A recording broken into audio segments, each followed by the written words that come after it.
ខ្ញុំបាទឈ្មោះម៉ៅធីភូមិសក្រៀមឃុំសក្រៀម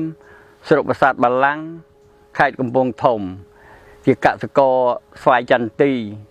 មានដីចំនួន2ហត្ថកន្លះខ្ញុំទទួលបានអំពីអង្គការហេកដែលជួយបណ្ដុះបណ្ដាលខ្ញុំ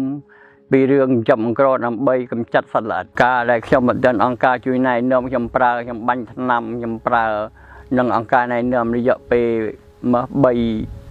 ពីឆ្នាំ2023 2024បានមួយឆ្នាំខុសគ្នាឆ្ងាយពីដើមដីខ្ញុំនេះខ្ញុំធ្វើអស់អរែងទឹកប្រាក់ចំនួនអស់8លានបានទិន្នផលប្រមូលវិញបាន10លាននេះនោះហើយអត់ចំណេញដល់ពេលបានអង្គការហេនេះឯងមកជួយណែនាំអំពីរឿងចំក្រងនេះឯងកុំបាញ់ថ្នាំបាញ់អុយទៅក៏ឃើញរីកចម្រើនច្រើនហើយបានទិន្នផល4តោនគឺត្រឹមទឹកលុយបានដល់ទៅ20លាននៅក្នុងឆ្នាំ2024នេះខ្ញុំប្រើប្រាស់អង្ក្រងខ្ញុំได้ចាប់អង្ក្រងពីព្រៃផ្សេងមកដើម្បីយកមកដាក់ចិញ្ចឹមដាក់ចំណីឲ្យវាអាដើមណាអត់មានអរ៉ៃអង្ក្រងខ្ញុំចងខ្សែទៅបន្តទៅដើមមួយផ្សេងទៀតវាមានខ្លះដែរផលពិបាកវាខំតិចតួចតែវាមិនដូចយើងប្រើថ្នាំទេចំណាយច្រើនដែលយើងបាញ់ថ្នាំទៅដល់ចំណាយច្រើនដល់ពេលយើងតាមអង្គការហេជួយណែនាំយើងនៅបង្ហាត់មេរៀនណែនាំយើងទៅយើងអត់ពិបាកប្រើថ្នាំពិបាកនៅទៅចាប់អង្ក្រងមកមុខគ្រាប់វាល្អដែរគ្រាប់វាអត់មានបើយើងប្រើថ្នាំទៅគ្រាប់វាពពាលដូចអារ៉ៃពងក្រួយ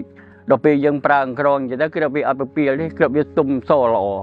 អពេញគ្រាប់ល្អខ្ញុំចាប់ពីនេះទៅខ្ញុំប្រើប្រាស់អារ៉ៃចំក្រងរហូត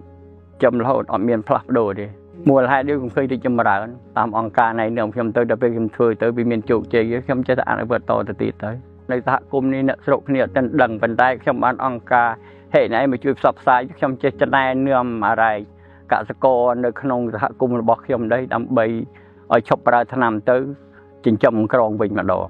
ដើម្បីឲ្យការពារសត្វល្អិតស្វាយចន្ទីយើងបានហើយវាអត់ប៉ះពាល់សុខភាពផងហើយយ៉ាងថវិកាយើងក៏អត់ចុះទៀត